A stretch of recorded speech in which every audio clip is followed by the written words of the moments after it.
Hello guys, Tatay Rico nyo ulit.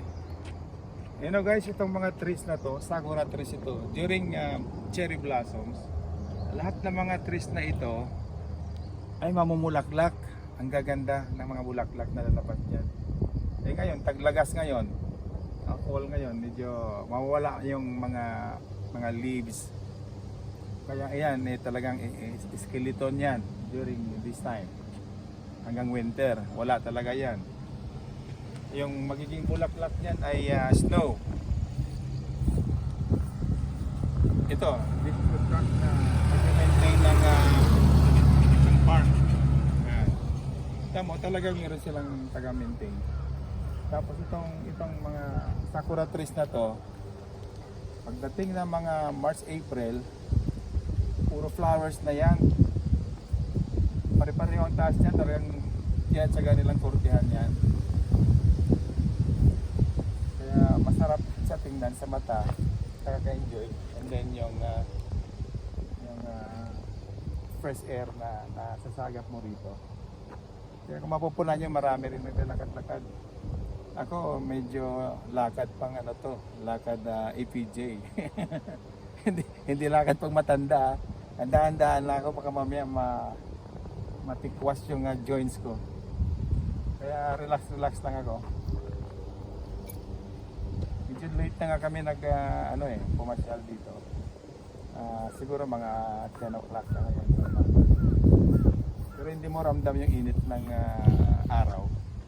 Dahil sa nag-aagaw na ngayon ang init sa kalamig kasi malapit ng winter. Mahaba yung sakura trees na yun hanggang doon.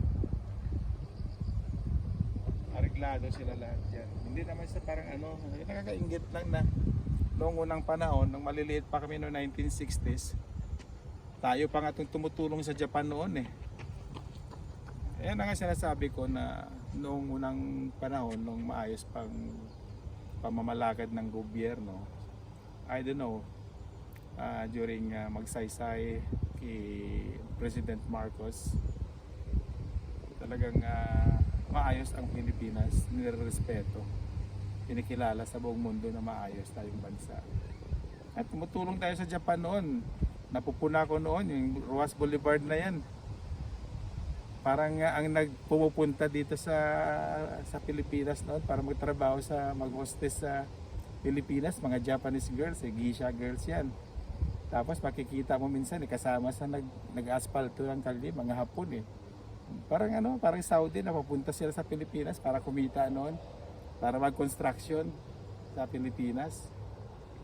Yan yung pagkaalala ko And then, even sa product noon, nang maliliit pa kami. Dahil ang father ko nasa custom noon. Hindi kami gumagamit ng made in Japan, made in China, kundi US, British product. Yun yung mga ginagamit noon. Kutsa, hanggang sa mga kitchenwares. Sa pagkain, US, ganyan. Hindi namin pinapansin ang Japan na product. Pero ngayon, ang Japan, Ichiban. Tingnan mo yan. Nakipantay sila ngayon sa pagandahan ng product sa US at sa European countries. Sa English countries, sa England. Pero, paunti-unti, nakikita natin kung paano pinaghihirapan ni Tatay Digong na ibangon ang bansa natin. Talagang nakakalungkot nga lang na marami pa rin nag-oppose. Sabagay, normal lang naman yun na may opposition talaga. Kailang pabigat pa yan Nakikita naman ng taong bayan kung paano nagtatrabaho yung matanda na kahit parang nakukuba na dahil sa edad na rin sa problema. Pero tingnan nyo, nakakaawa. Ang dami pang pasaway ng mga kontra sa gobyerno ni Tatay Digong. Sabi ko yan yung gusto nila. Basta tuloy-tuloy lang naman si Tatay Digong kahit maraming critics, mga criticism dyan. Tuloy-tuloy lang siya. Tayo naman na nakakaintindi at nakakaunawa at nagising na sa katotohanan ay talagang all out tayo kay Tatay Digong sa pagsuporta kung ano man yung mga plano niya.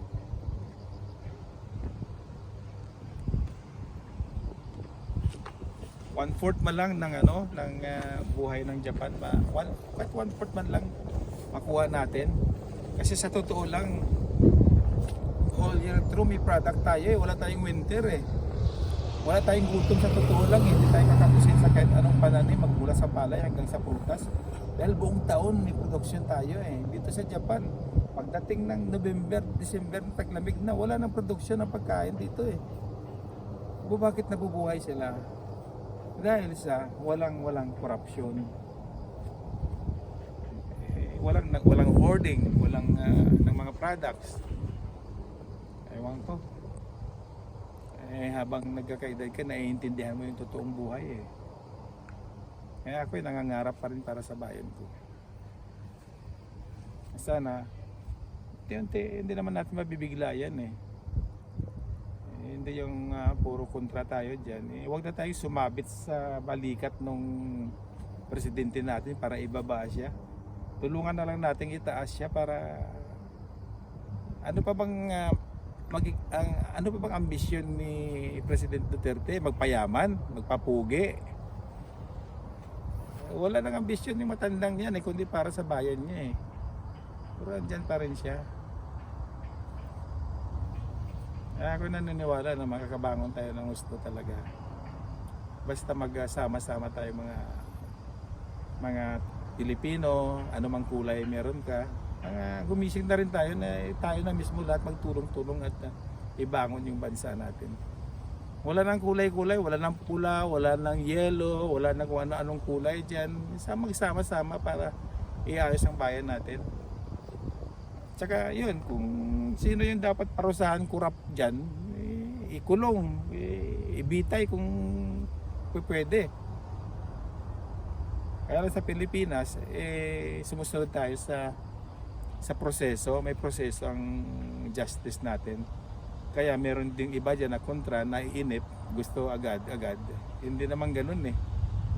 Siguro kung bayan tayo ng komunista, siguro pwede pugot ulo agad o sa Saudi Arabia na mga patakbo, pwedeng sentensyahan ka agad yun, pwedeng kalapuso, latiguhin o kaya ibitay pag talagang heinous crime.